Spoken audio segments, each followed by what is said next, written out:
तुम्ही देखील या संदर्भात त्यांच्याशी बोललात, त्यांच्या कुटुंबियाशी बोललात, काय अपडेट आहे सध्या यामध्ये आणि या घटनेकडे तुम्ही कसं पाहता? खरं तर मला ही बातमी तुमच्याच सगळ्यांकडून आज सकाळी कळली आणि तुम्ही तुमच्या सगळ्यांमुळेच मला असं वाटतं मीडियाच्या मदतीने हे सगळं महाराष्ट्रात आणि देशात ही धक्कादायक बातमी घेतली.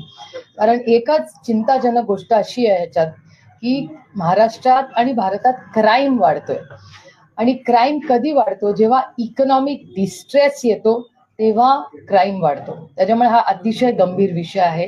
मी सकाळी त्यांच्या सगळ्याच कुटुंबाशी आज सकाळी तुम्ही जेव्हा बातमी मला सांगितली त्याच्यानंतर मी त्यांच्या सगळ्याच कुटुंबाच्या लोकांशी बोलले. मी मुंबईच्या पोलीस कमिशनरशी बोलले.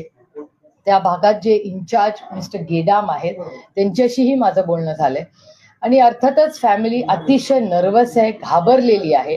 आणि साहजिक आहे की आपलं जेव्हा लहान बाळ एका खोलीत असतं त्या खोलीत एक असा व्यक्ती जो येतो त्याच्याकडे चाकू असेल किंवा म्हणजे कोणी असला ती व्यक्ती तर अर्थातच फॅमिली घाबरणं हे कुठल्याही आईला कुटुंबाला साहजिकच आहे.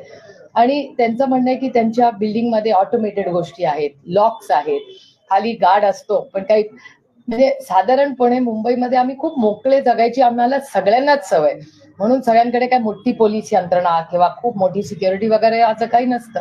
पण कदाचित खूप लवकर मी हे बोलते पण पोलिसांच्याकडून जास्त आपल्याला माहिती कळेल. कदाचित पाईप किंवा कुठून हा माणूस चढून आलाय